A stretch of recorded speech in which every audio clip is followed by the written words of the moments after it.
عالم نے موضوع بدلا اور کہا، بہت سی باتیں عام ذہن کے انسانوں کی سمجھ میں نہیں آتی، انہیں بتاتا بھی کوئی نہیں۔ کیا تم نہیں دیکھتے کہ تمہارے اندر ایک حیوانی جذبہ ہے؟ کیا تم عورت کی ضرورت محسوس نہیں کرتے؟ کیا یہی جذبہ نہیں جو تمہیں بدکاری کے اڈوں پر لے جاتا ہے؟ یہ جذبہ خدا نے خود پیدا کیا ہے، یہ کسی انسان کا پیدا کردہ نہیں۔ تم اس کی تسکین کر سکتے ہو، اسی لیے خدا نے تمہیں حکم دیا ہے کہ بیک وقت گھر میں 4 بیویاں رکھو۔ اگر تم غریب ہو اور ایک بیوی بھی نہیں لا سکتے تو کسی عورت کو اجرت دے کر اس حیوانی جذبے کی تسکین کر سکتے ہو جو تم میں خدا نے پیدا کیا ہے، اور انسان اسی جذبے کی پیداوار ہے۔ مگر بدی سے بچو، 1 2 2 3 3 4 4 بیویاں گھر میں رکھو، ان بیویوں اور اپنی بیٹیوں کو گھر میں چھپا کر رکھو۔ میں دیکھ رہا ہوں کہ جوان لڑکیوں کو بھی عسکری تربیت دی جا رہی ہے اور انہیں بھی گھڑ سواری اور شتر سواری سکھائی جا رہی ہے۔ جنانہ مدرسوں میں انہیں زخمیوں کی مرہم پٹی اور انہیں سنبھالنے کے طریقے سکھائے جا رہے ہیں تاکہ وہ میدان جنگ کے زخمیوں کو سنبھال لے اور اگر ضرورت پڑے تو لڑے بھی۔ یہ ایک بدعت ہے، اپنی لڑکیوں کو اس بدعت سے بچاؤ۔ یہ باتیں اپنے ان دوستوں اور پڑوسیوں کو بھی سناؤ جو مسجد میں نہیں آتے۔ خدا کے احکام اور کارناموں میں مت دخل دو، یہ بہت بڑا گناہ ہے۔ عالم نے درس ختم کیا تو سامعین، جن کی تعداد اتنی ہو گئی تھی کہ بہت سے لوگ پیچھے کھڑے تھے، مسجد میں بیٹھنے کی جگہ نہ تھی، اٹھ کر عالم سے ہاتھ ملانے کی اور جانے لگے۔ بعض نے اس کے ہاتھ چومے، جھک کر مصافحہ تو ہر کسی نے کیا۔ ایک ایک کر کے سب لوگ چلے گئے، صرف 2 آدمی عالم کے سامنے بیٹھے رہے۔ ان میں سے ایک وہ آدمی تھا جس نے کہا تھا کہ مجھے جہاد کے متعلق بتائیے۔ اس آدمی نے لمبا چوغا پہن رکھا تھا، سر پر چھوٹی سی پگڑی اور اس پر چوڑا پھولدار رومال پڑا ہوا تھا۔ اس کی داڑھی لمبی اور سیاہ اور مونچھیں گھنی تھی۔ لباس سے وہ درمیانہ درجے کا معلوم ہوتا تھا۔ اس کی ایک آنکھ پر ہرے رنگ کا پٹی نما کپڑا تھا جو 2 دھاگوں سے اس کے سر کے ساتھ بندھا تھا۔ اس کپڑے نے اس کی ایک آنکھ ڈھانپ رکھی تھی۔ عالم کے پوچھنے پر اس نے بتایا تھا کہ اس کی یہ آنکھ خراب ہے۔ دوسرے آدمی کا لباس بھی معمولی تھا، اس کی بھی داڑھی لمبی اور گھنی تھی۔ مسجد میں عالم کے پاس یہی 2 آدمی رہ گئے تھے، ان کے ساتھ 6 اور آدمی تھے جو جہاد کا درس لینے آئے تھے۔ وہ مسجد کے دروازے کے باہر کھڑے تھے، شاید اپنے ساتھیوں کے انتظار میں تھے۔ عالم نے مسکرا کر ان دونوں سے پوچھا، کیا تمہارا شک ابھی رفع نہیں ہوا؟ آنکھ کی ہری پٹی والے نے جواب دیا، میرا خیال ہے کہ شک رفع ہو گیا ہے۔ ہم شاید آپ ہی کی تلاش میں ہیں۔ ہم نے آدھا مصر چھان مارا ہے، ہمیں مسجد کے محل وقوع اور نشانیاں غلط بتائی گئی ہے۔ کیا آدھی مصر میں تمہیں مجھ سے بہتر کوئی عالم نہیں ملا؟ آدمی نے جواب دیا، تلاش تو صرف آپ کی تھی۔ کیا ہم صحیح جگہ آئے ہیں؟ آپ کا درس بتاتا ہے کہ ہم آپ کی تلاش میں تھے۔ عالم نے باہر کی طرف دیکھا اور بے توجہی کے انداز سے بولا، معلوم نہیں موسم کیسا رہے گا۔ ہری پٹی والے نے کہا، بارش آئے گی۔ عالم نے جواب دیا، آسمان بالکل صاف ہے۔ ہری پٹی والے نے کہا اور قہقہا لگایا، ہم گھٹائے لائیں گے۔ عالم مسکرایا اور رازداری سے پوچھا، کہاں سے آئے ہو؟ اس آدمی نے جواب دیا، 1 مہینے سے ہم سکندریہ میں تھے، اس سے پہلے شبک میں تھے۔ مسلمان ہو؟ ہری پٹی والے نے کہا، فدائی، ابھی مسلمان ہی سمجھو۔ اور وہ اپنے ساتھی کے ساتھ بڑی زور سے ہنسا۔ دوسرے نے عالم سے کہا، میں آپ کو اس فن کا استاد مانتا ہوں، مجھے بالکل یقین نہیں آ رہا تھا کہ یہ آپ ہیں، آپ ناکام نہیں ہو سکتے۔ عالم نے کہا، اور کامیابی آسان بھی نہیں۔ صلاح الدین ایوبی کو شاید تم نہیں جانتے، بے شک میں نے ان تمام لوگوں کے دلوں میں جہاد کے متعلق اسلامی نظریات کے خلاف شقوق پیدا کر دیے ہیں، لیکن صلاح الدین ایوبی نے جو مدرسے کھولے ہیں وہ شاید ہماری کوششوں کو آسانی سے کامیاب نہ ہونے دے۔ اس نے پوچھا، تم نے مجھے یہ کیوں کہا تھا کہ میں جہاد پر درس دوں؟ ہری پٹی والے نے جواب دیا، شبک میں ہمیں بتایا گیا تھا کہ آپ کی سب سے بڑی نشانی یہی ہے۔ یہ تمام الفاظ جو آپ نے درس میں بولے ہیں ہمیں وہاں بتائے گئے تھے۔ ہمیں یہ بھی بتایا گیا تھا کہ آپ جہاد کے بعد جنسی جذبے کا ذکر ضرور کریں گے۔ آپ نے اپنا سبق بڑی محنت سے یاد کیا ہے۔ عالم نے پوچھا، میرا نام کیا ہے؟ اس آدمی نے جواب دیا، کیا آپ ہمارا امتحان لینا چاہتے ہیں؟ کیا آپ کو ہم پر شک ہے؟ ہمیں ایک دوسرے کے نام نہیں، صرف نشانیاں بتائی جاتی ہے۔ عالم نے پوچھا تم کس کام سے آئے ہو؟ ہری پٹی والے نے پوچھا فدائی کس کام سے آیا کرتے ہیں؟ عالم نے پوچھا تمہیں میرے پاس کیوں بھیجا گیا ہے؟ اس آدمی نے جواب دیا ایک اونٹنی کے لیے، آپ کے پاس 2 ہے، ہمیں آپ کے پاس نہ بھیجا جاتا مگر آپ کو اطلاع مل گئی ہوگی کہ صلاح الدین ایوبی کے ایک نائب سالار شبک سے 3 اونٹنیاں روانہ کی گئی تھی، ان میں سے ایک ہمارے مقصد کے لیے تھی مگر معلوم نہیں کیا ہوا کہ تینوں ماری گئی ہیں۔ رجب کی کھوپڑی اور ایک سب سے زیادہ خوبصورت اونٹنی صلاح الدین ایوبی کے پاس پہنچ گئی تھی، وہ بھی ختم ہو گئی۔ عالم نے آہ بھر کر کہا ہاں ہمیں بہت بڑا نقصان ہوا۔ صلاح الدین ایوبی کا ایک بڑا ہی کارآمد سالار جو ہمارے قبضے میں تھا جلاد کی نظر ہو گیا، اندر چلو یہ جگہ محفوظ نہیں۔ وہ دونوں عالم کے ساتھ اٹھے اور باہر نکل گئے۔ باہر جو 6 آدمی کھڑے تھے وہ اندھیرے میں بکھر گئے۔ وہ اب عالم کے گھر میں داخل ہوئے، صاف ستھرا گھر تھا، کئی کمرے تھے، 2-3 کمروں میں سے گزر کر وہ ایسے کمرے میں چلے گئے جو زمین پر ہی تھا لیکن زیر زمین معلوم ہوتا تھا۔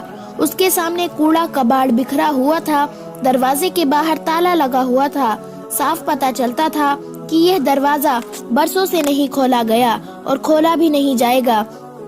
ایک پہلو میں کھڑکی تھی، اسے ہاتھ لگایا تو کھل گئی۔ عالم اندر گیا، اس کے پیچھے یہ 2 آدمی اندر چلے گئے۔ اندر سے کمرہ خوب سجا ہوا تھا، دیوار کے ساتھ سنہری صلیب لٹک رہی تھی، اس کے ایک طرف حضرت عیسیٰ کی دستی تصویر اور دوسری طرف مریم کی تصویر تھی۔ عالم نے کہا یہ میرا گرجا ہے اور پناہ گاہ بھی، خطرے کی صورت میں آپ کے پاس کیا انتظام ہے؟ آنکھ کی ہری پٹی والے نے پوچھا اور مشورہ دیا آپ کو صلیب اور یہ تصویریں اس طرح سامنے نہیں رکھنی چاہیے۔ عالم نے جواب دیا اور ہنس کر کہا یہاں تک کسی کے آنے کا خطرہ نہیں۔ مسلمان بڑی جذباتی اور سیدھی قوم ہے، یہ قوم جذباتی الفاظ اور سنسنی خیز دلائل پر مرتی ہے، جنس انسان کی سب سے بڑی کمزوری ہے۔ میں ان لوگوں میں یہ کمزوری ابھار رہا ہوں، انہیں یہ سبق دے رہا ہوں کہ 4 شادیاں فرض ہے، آہستہ آہستہ انہیں بدکاری کی طرف راغب کر رہا ہوں۔ مذہب کے نام پر تم مسلمان سے بدی بھی کرا سکتے ہو اور نیکی بھی، ہاتھ میں قرآن رکھ کر باتیں کرو تو یہ لوگ احکامانہ باتوں کے بھی قائل ہو جاتے ہیں اور جھوٹ کو بھی سچ ماننے لگتے ہیں۔ میرا تجربہ کامیاب ہے، میں یہاں اپنی جیسا ایک گروہ پیدا کر لوں گا جو مسجد میں بیٹھ کر اور قرآن مجید ہاتھ میں لے کر ان لوگوں کے جذبہ جہاد کو اور کردار کو قتل کر دے گا۔ عورت کے متعلق میں ان کے نظریات بدل رہا ہوں۔ صلاح الدین ایوبی نے عورتوں کو بھی عسکری تربیت دینی شروع کر دی ہے۔ میں انہیں بتا رہا ہوں کہ عورت کو گھر میں قید رکھو، میں اس قوم کی نصف آبادی کو بیکار کر دوں گا۔ فوج کے خلاف نفرت پیدا کرنا ضروری ہے، ہری پٹی والے کے ساتھی نے کہا۔ صلاح الدین ایوبی نے یہی کمال کر دکھایا ہے کہ قوم اور فوج کو ایک کر دیا ہے۔ وہ اس وقت اعلان کر دے کہ یروشلم فتح کرنا ہے تو مصر کی ساری آبادی اس کے ساتھ چل پڑے گی۔ عالم نے کہا لیکن وہ ایسا اعلان کرے گا نہیں، وہ دانش مند ہے، وہ جذباتی لوگوں کو پسند نہیں کرتا، وہ صرف ایک تربیت یافتہ سپاہی کو 100 غیر تربیتی یافتہ جوشیلے آدمیوں پر ترجیح دیتا ہے۔ وہ کھوکھلے نعروں سے قوم کو بھڑکاتا نہیں، حقیقت کی بات کرتا ہے۔ یہ ہمارا کام ہے کہ اس کی قوم کو حقیقت اور تربیت سے دور رکھے اور جذباتی بنا دے۔ اس قوم میں شعور کی بجائے جوش رہ جائے، وہ جوش جس میں حقیقت پسندی اور دانش مندی نہ ہو۔ دشمن کے پہلے تیر سے ہی ٹھنڈا پڑ جاتا ہے، خواہ تیر قریب سے گزر جائے۔ ہم ان میں صرف جوش رہنے دیں گے۔ تم نے سنا ہے کہ میں اپنے درس میں صلاح الدین ایوبی کی بہت تعریف کر رہا تھا۔ اس آدمی نے کہا یہ باتیں تو ہم بعد میں کر لیں گے، دونوں اونٹنیاں دکھا دے اور یہ بتائے کہ ہمیں یہاں کس وقت اور کس طرح پناہ مل سکتی ہے اور یہاں اپنا کوئی اور آدمی رہتا ہے یا نہیں۔ عالم نے جواب دیا نہیں، یہاں اور کوئی نہیں رہتا۔ ان کے درمیان کوئی شک و شبہ نہیں رہا تھا، وہ خفیہ الفاظ میں ایک دوسرے کو پہچان چکے تھے۔ عالم کمرے سے نکل گیا، واپس آیا تو اس کے ساتھ 2 بڑی ہی خوبصورت لڑکیاں تھیں۔ یہی وہ 2 لڑکیاں تھیں جن کے متعلق اس نے لوگوں کو بتایا تھا کہ اس کی بیویاں ہیں۔ انہیں وہ سر سے پاؤں تک برقعے میں چھپا کر لایا تھا، مگر ان 2 آدمیوں کے سامنے وہ بے پردہ آئی۔ عالم نے ان کا تعارف دونوں آدمیوں سے کرایا اور الماری میں سے شراب کی بوتل نکالی۔ ایک لڑکی گلاس لے آئی، شراب گلاسوں میں ڈالی گئی، ان دونوں آدمیوں نے شراب کو ہاتھ نہ لگایا۔ ہری پٹی والے نے کہا پہلے کام کی بات کر لے۔ دوسرے نے کہا ہمیں 2 آدمیوں کو قتل کرنا ہے، صلاح الدین ایوبی کو اور علی بن سفیان کو۔ ہماری مجبوری یہ ہے کہ ہم نے دونوں کو نہیں دیکھا، ہمیں دونوں آدمی دکھا دے۔ کیا آپ نے انہیں دیکھا ہے؟ عالم نے کہا اتنا دیکھا ہے کہ دونوں کو اندھیرے میں بھی پہچان سکتے ہیں۔ میں جو مہم شروع کر رکھی ہے اس کے لیے ضروری تھا کہ دونوں کو اچھی طرح پہچان لوں۔ علی بن سفیان اتنا ذہین اور گھاگ ہے کہ اپنے کسی جاسوس کو یہاں بھیجنے کی بجائے خود یہاں آ سکتا ہے۔ اگر وہ بھیس بدل کر میرے سامنے آئے تو بھی اسے پہچان لوں گا۔ ہری پٹی والے نے پوچھا اور صلاح الدین ایوبی کے متعلق کیا خیال ہے؟ عالم نے جواب دیا اسے بھی خوب پہچانتا ہوں۔ ہری پٹی والے نے اپنے دونوں ہاتھ اپنی کن پٹیوں پر رکھے، داڑھی کو پکڑا اور ہاتھوں کو نیچے کو جھٹکا دیا۔ اس کی لمبی داڑھی اور گھنی مونچھیں اس کے چہرے سے الگ ہو گئی، پیچھے چھوٹی سی داڑھی رہ گئی جو نہایت ہی اچھی طرح تراشی ہوئی تھی۔ مونچھیں بھی تراشیدہ تھی، لمبی داڑھی اور گھنی مونچھیں مصنوعی تھی جو اب اس نے ہاتھ میں لے رکھی تھی۔ اس نے آنکھ سے ہری پٹی بھی نوچ کر پرے پھینک دی۔ عالم جہاں تھا وہیں بت بن گیا، اس کی آنکھیں ٹھہر گئی اور اس کا منہ کھل گیا۔ دونوں لڑکیاں حیران و ششدار کبھی اس آدمی کو دیکھتی جس نے اپنا ہر روپ اتار دیا تھا، کبھی عالم کو دیکھتی جس کا رنگ لاش کی طرح ہو گیا تھا۔ عالم کے منہ سے حیرت اور گھبراہٹ میں ڈوبی ہوئی سرگوشی نکلی۔ صلاح الدین ایوبی؟ اسے جواب ملا ہاں دوست، میں صلاح الدین ایوبی ہوں، تمہاری شہرت سن کر تمہارا درس سننے آیا تھا۔ سلطان صلاح الدین ایوبی نے اپنے ساتھی کی داڑھی کو مٹھی میں لے کر جھٹکا دیا تو اس کی داڑھی چہرے سے الگ ہو گئی۔ اس نے عالم سے کہا آپ اسے بھی پہچانتے ہوں گے؟ عالم نے ہارے ہوئے لہجے میں کہا پہچانتا ہوں، علی بن سفیان۔ علی بن سفیان کی صرف تھوڑی پر داڑھی تھی۔ اچانک لڑکیوں اور عالم پیچھے کو دوڑے اور الماری میں سے چھرا نما تلواریں نکال لی، مگر وہ ادھر کو گھومے تو ان کی تلواریں جھک گئی، کیونکہ صلاح الدین ایوبی اور علی بن سفیان چوغوں کے اندر سے اسی قسم کی تلواریں نکال لی تھی۔ لڑکیوں کو تیغ زنی کی مشق تو کرائی گئی تھی، لیکن وہ پیشے ور تیغ زنوں کے مقابلے میں نہ آ سکی، ان سے تلواریں رکھوا لی گئی۔ علی بن سفیان باہر نکل گیا۔ ذرا سی دیر میں 6 آدمی جو باہر کھڑے تھے اسی سائز کی تلواریں سونتے کھڑکی میں سے کود کر آ گئے۔ دوسرے دن مسجد کے سامنے اس علاقے کے لوگوں کا ہجوم تھا۔ وہاں چند ایک سرکاری اہلکار بھی تھے جو لوگوں کو باری باری عالم کے اس خفیہ کمرے میں لے جا رہے تھے جہاں صلیب، حضرت عیسیٰ اور مریم کی تصویریں آویزہ تھی۔ لوگوں کو شراب کی بوتلیں بھی دکھائی گئی۔ اہلکار لوگوں کو عالم کی اصلیت بتا رہے تھے اور وہ جہاد کو جو نظریہ پیش کرتا رہتا تھا اس کی وضاحت کر رہے تھے۔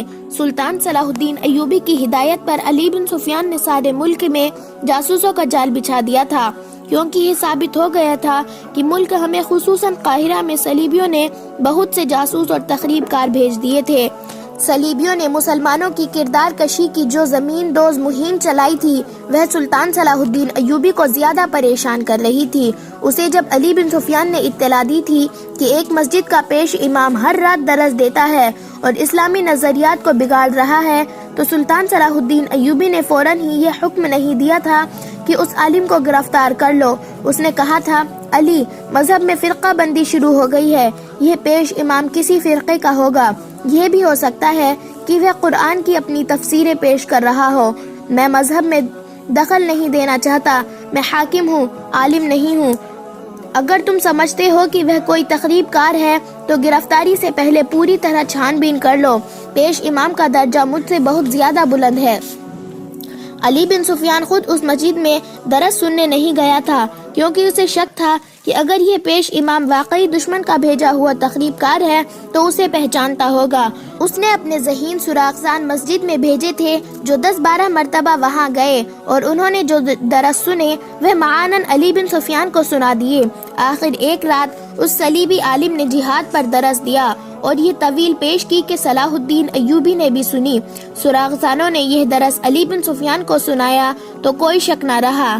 علی نے سلطان صلاح الدین ایوبی کو بتایا اور یہ رائے دی کہ اگر یہ شخص صلیبیوں کا جاسوس اور تخریب کار نہیں تو بھی اسے پکڑنا یا روکنا ضروری ہے، کیونکہ وہ جہاد کا ایسا نظریہ پیش کر رہا ہے جو صرف وہ آدمی پیش کر سکتا ہے جو دشمن کا آدمی ہو یا اس کا دماغ چل گیا ہو۔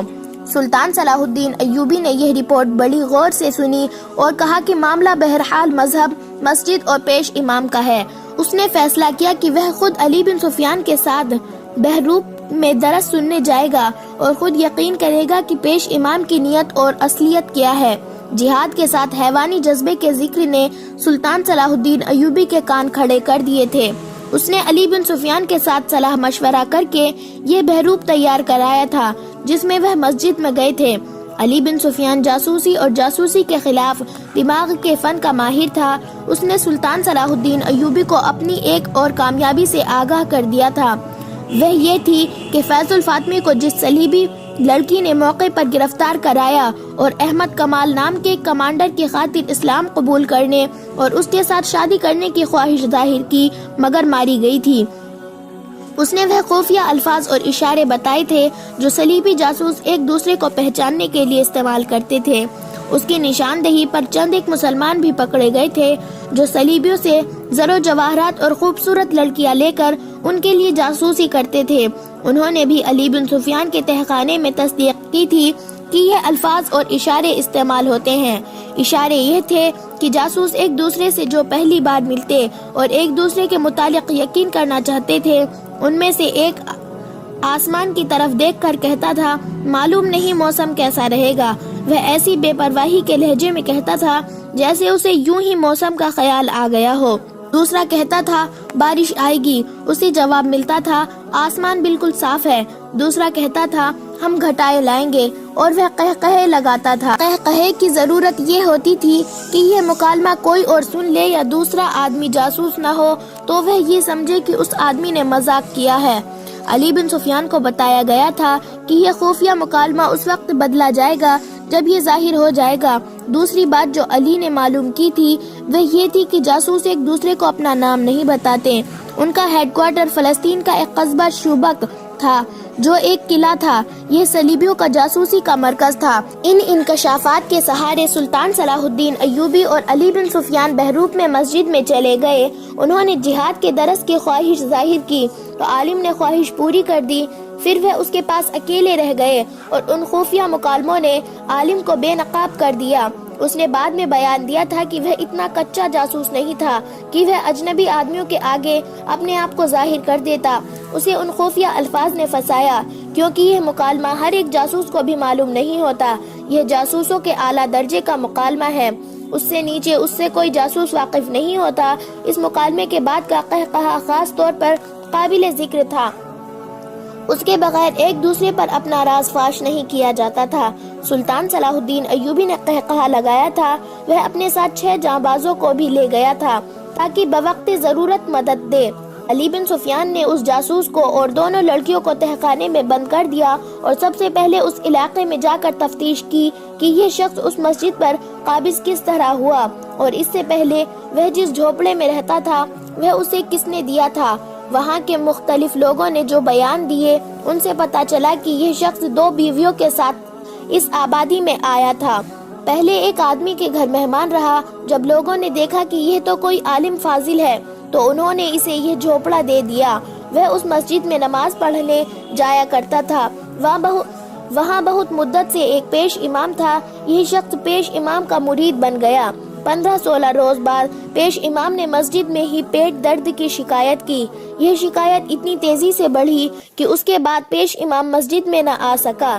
حکیموں نے گھر جا کر دیکھا، دوائیاں دی، مگر وہ تیسرے روز مر گیا۔ اس کے بعد اس عالم نے لوگوں سے بات کر کے مسجد سنبھال لی۔ اس نے ایسا تاثر پیدا کیا کہ لوگ اس کے عقیدت مند ہو گئے اور اس کی ضرورت کے مطابق اسے مکان دے دیا۔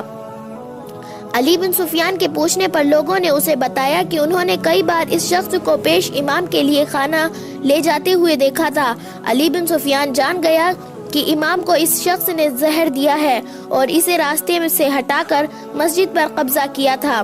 اس جاسوس کے گھر کی تلاشی میں بہت سے ہتھیار برآمد ہوئے تھے جو مختلف جگہوں میں چھپائے ہوئے تھے۔ وہاں سے زہر بھی برآمد ہوا۔ وہ ایک کتے کو دیا گیا تو کتا 3 دن بے چین رہا، گرتا اور اٹھتا رہا، تیسرے دن شام کے وقت کتا مر گیا۔ علی بن سفیان نے اپنی تفتیش صلاح الدین ایوبی کے سامنے رکھی تو سلطان نے اس سے کہا، ان تینوں کو قید میں خوب پریشان کرو اور انہیں خوف زدہ کیے رکھو، لیکن میں انہیں جلاد کے حوالے نہیں کروں گا اور انہیں قید میں بھی نہیں ڈالوں گا۔ علی بن سفیان نے پوچھا، پھر آپ کیا کریں گے؟ سلطان نے کہا، میں انہیں حفاظت اور عزت سے واپس بھیج دوں گا۔ علی بن سفیان نے حیرت زدہ ہو کر سلطان صلاح الدین ایوبی کے منہ کی طرف دیکھا۔ میں ایک جوا کھیلنا چاہتا ہوں علی، ابھی مجھ سے کچھ نہ پوچھنا، میں سوچ رہا ہوں کہ یہ بازی لگاؤں یا نہیں۔ اس نے ذرا توقف سے کہا، کل دوپہر کے کھانے کے بعد نائب سالاروں، مشیر اعلیٰ، کمانڈروں اور انتظامیہ کے ہر شعبے کے سربراہ کو میرے پاس لے آنا، تمہاری موجودگی بھی ضروری ہے۔